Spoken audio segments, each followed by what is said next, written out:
ମାନେ ସାର ମହଜୁଦ ଥାଇ କାହିଁ ମିଛ କାହିଁ କହିବ ମାନେ ସାର ତ ଠିକ୍ ଭାବରେ ଦିଆଯାଉଛି ବର୍ତ୍ତମାନ ମଧ୍ୟ ସାର ପର୍ଯ୍ୟାପ୍ତ ପରିମାଣରେ ଅଛି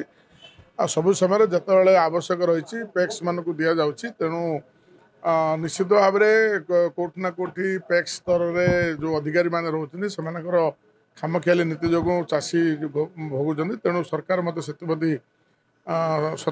ସଚେତନ ଅଛନ୍ତି ଆଉ ତେଣୁ ପ୍ୟାକ୍ସ ମାଧ୍ୟମରେ ଏବଂ ପ୍ରାଇଭେଟ ମାନଙ୍କୁ ମଧ୍ୟ ବର୍ତ୍ତମାନ ଦିଆଯିବ ଯଦ୍ୱାରା କି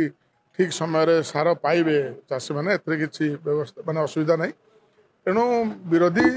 ଯେହେତୁ ତାଙ୍କ କଥା ସେମାନେ କହିବେ ସେଥିରେ କିଛି ନୂତନତ୍ୱ ନାହିଁ ତେଣୁ ଯେଉଁ ସାର ଅଭାବ କଥା କୁହାଯାଉଛି ଏଥିରେ କିଛି ମାନେ ନୂତନତ୍ୱ ନାହିଁ ଏଥିରେ କିଛି ସତ୍ୟତା ନାହିଁ ନାଇଁ କଳାବଜାରୀ କେଉଁଠି ହେଲା ମୁଁ ତ ଦେଖନ୍ତୁ ମୁଁ ଯେଉଁ ବିଧାନସଭାରୁ ଆସିଛି ମୁଁ ଚିକିଟିରୁ ଆସିଛି ମୁଁ ତ ମୋ ନିର୍ବାଚନ ମଣ୍ଡଳୀରେ ଏବେ ପର୍ଯ୍ୟନ୍ତ କୌଣସି ଜଣେ ଚାଷୀ ଖୋଲାଖୋଲି ଭାବରେ କଳାବଜାରୀ ହେଉଛି ମୁଁ ଏତେ ଦେଇକି କିଣିଲି କାହିଁ ଗୋଟେ ତ ଚାଷୀ ଆଜି ପର୍ଯ୍ୟନ୍ତ କହୁନାହାନ୍ତି ଆଉ ଯେଉଁ ବିରୋଧୀ ଯେଉଁ କଥା ଉଠାଉଛନ୍ତି ସବୁବେଳେ ତ ମୋ ନିର୍ବାଚନ ମଣ୍ଡଳୀରେ ମଧ୍ୟ ଯେଉଁ ବିରୋଧୀମାନେ ଅଛନ୍ତି ସେମାନଙ୍କ ପାଖକୁ ମଧ୍ୟ ଯଦି ପ୍ରମାଣ ଅଛି ସେମାନେ ପ୍ରମାଣ ଦିଅନ୍ତୁ ଯେ କେଉଁ ଚାଷୀ ଯାଇକି କଳାବଜାରୀରେ ଅତି ମାନେ ଚଢ଼ା ଦରରେ ସେ କାହାଠାରୁ କିଣିଲା ତାର ପ୍ରମାଣ ମଧ୍ୟ ଦେବାକୁ ପଡ଼ିବ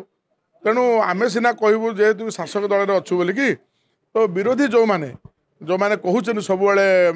ସୋସିଆଲ ମିଡ଼ିଆରେ କିମ୍ବା କି ମାନେ ମିଡ଼ିଆରେ କହୁଛନ୍ତି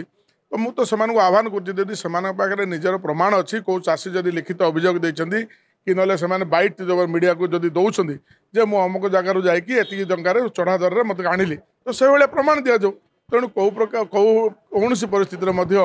ଚଢ଼ା ଦରରେ କୌଣସି ଜାଗାରେ ବିକ୍ରୟ କରାଯାଇ ନାହିଁ ସବୁ ସୋସାଇଟିରେ ଠିକ୍ ଭାବରେ ଯେତିକି ସାର ଆସିଛି ତାକୁ ଆବଶ୍ୟକତାକୁ ଧରିକି ଯେଉଁମାନେ ଫାର୍ମର ରେଜିଷ୍ଟ୍ରେସନ କରିଛନ୍ତି ଏବଂ ଯେଉଁମାନେ ଲୋନି ଅଛନ୍ତି ଯେଉଁମାନେ ଋଣ ନେଇଛନ୍ତି କିଷାନ କ୍ରେଡିଟ୍ କାର୍ଡ ମାଧ୍ୟମରେ ସେମାନଙ୍କୁ ତୁରନ୍ତ ଦେବା ପାଇଁ ବୋଲି ବ୍ୟବସ୍ଥା କରାଯାଇଛି ଆଉ ବର୍ତ୍ତମାନ ମଧ୍ୟ ଯେଉଁ ସାର ଆସୁଛି ତାକୁ ଯେମିତି ପ୍ରାଇଭେଟକୁ ମଧ୍ୟ ଦେବା ପାଇଁ ମଧ୍ୟ ନିଷ୍ପତ୍ତି ହେଇଛି।